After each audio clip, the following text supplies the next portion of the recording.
but we were all petrified that the pilots might hear us and attack us instead.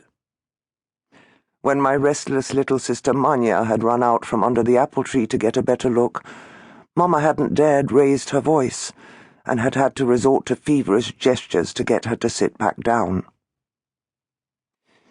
I didn't know who had first come up with the idea that we should all sleep outside, but the idea had travelled faster than gossip up and down our streets. After what had happened to the Gorskys, we were afraid to stay in our homes. We had rummaged the closets for our old feather beds, which Mama and Babcha decided could get filthy. After we had packed up some bread, fruit and cheese, the 9 of us who all lived together in the same house had walked the kilometre to Ushkaz. Our town seemed to have been split in two. One half, loaded with blankets and food, was making an exodus, while the other half stood staring, dazed, wondering if they should join us.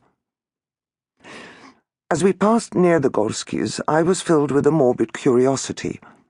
I had never seen a bombed-out house before, and wanted to go and look at it, but Mama wouldn't hear of it. She didn't want us separated.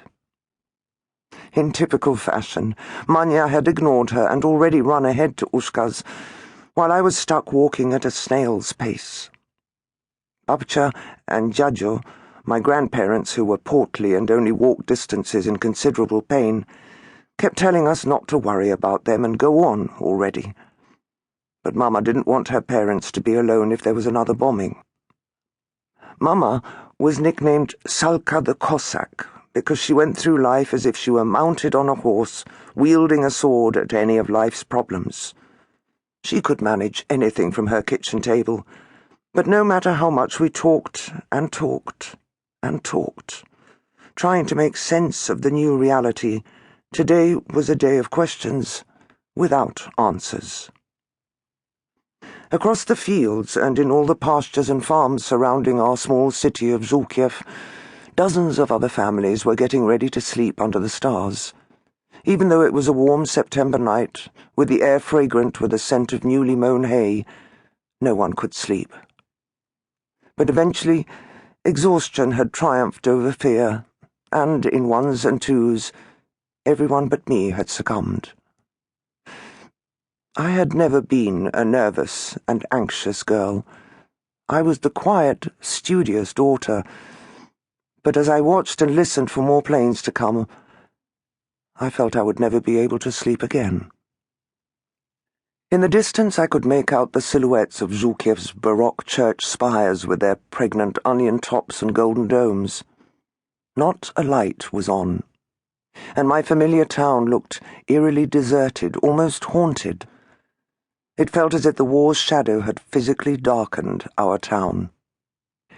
Our family had been here in this corner of Galicia in southeastern Poland forever. I couldn't imagine living anywhere else.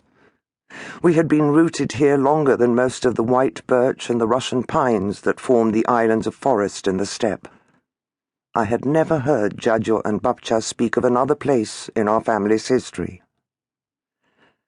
As long as I could remember, my family moved and lived in a pack. You couldn't turn around in our little stone house without bumping into somebody. Now, spread out under the apple trees, sleeping in piles, huddled together on the feather beds using each other as pillows, we resembled a pack more than ever. The only one missing was Aunt Rosa, who lived in the thick forests of central Poland. When Aunt Rosa had got engaged to her husband, Pinchas, Babcha had gone into mourning.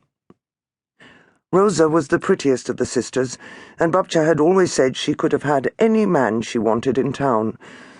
It wasn't that Pinchas, a timber merchant, wasn't a catch any mother wouldn't brag about.